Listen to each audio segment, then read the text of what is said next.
ಎಲ್ರಿಗೂ ನಮಸ್ಕಾರ. ಕರ್ನಾಟಕದಲ್ಲಿ ಮುಂಗಾರು ಮಳೆ ತೀವ್ರ ಸ್ವರೂಪ ಪಡೆದಿದ್ದು, ರಾಜ್ಯದಲ್ಲಿ ಮುಂದಿನ ದಿನಗಳಲ್ಲಿ ಭಾರಿ ಮಳೆ ಆಗುವ ಮುನ್ಸೂಚನೆ ಹವಾಮಾನ ಇಲಾಖೆ ನೀಡಿದೆ.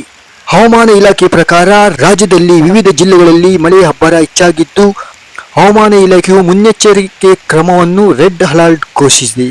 ಜೂನ್ 8ರಂದು ಕರಾವಳಿ ಭಾಗದಲ್ಲಿ ಮಳೆಯ ಅಬ್ಬರ ತೀವ್ರಗೊಂಡಿದ್ದು, ಉಡುಪಿ ಮತ್ತು ದಕ್ಷಿಣ ಕನ್ನಡ ಜಿಲ್ಲೆಗಳಲ್ಲಿ 204.5 ಮಿಲಿಮೀಟರ್ ಗಿಂತಲೂ ಹೆಚ್ಚು ಭಾರಿ ಮಳೆಯಾಗುವ ಸಾಧ್ಯತೆ ಇರುವುದರಿಂದ ಇಲಾಖೆಯು ರೆಡ್ ಅಲರ್ಟ್ ಘೋಷಿಸಿದೆ.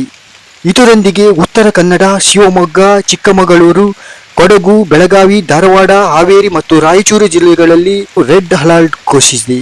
ಕರಾವಳಿಯಲ್ಲಿ ಮಳೆಯ ತೀವ್ರತೆ ಹೆಚ್ಚಾಗುವುದರಿಂದ ಗುಡುಗು ಸಿಡಿಲಿನ ಮುನ್ಸೂಚನೆ ಇದೆ. ಮೀನುಗಾರರು ಸಮುದ್ರಕ್ಕೆ ಇಳಿಯದಂತೆ ಹಾಗೂ ತಗ್ಗು ಪ್ರದೇಶದ ನಿವಾಸಿಗಳು ಜಾಗರೂಕರಾಗಿರಲು ಹವಾಮಾನ ಇಲಾಖೆ ಮತ್ತು ಜಿಲ್ಲಾಡಳಿತ ಮುನ್ಸೂಚನೆ ನೀಡಿದೆ. ಮಳೆ, ಗಾಳಿ, ಗುಡುಗು ಸಿಡಿಲಿನ ಪ್ರಮಾಣ ಹೆಚ್ಚುವುದರಿಂದ ಮೀನುಗಾರರು ಸಮುದ್ರಕ್ಕೆ ಇಳಿಯಬಾರದಾಗಿ ಕೈಮುಗಿದು ಬೇಡಿಕೊಳ್ಳುತ್ತೇನೆ.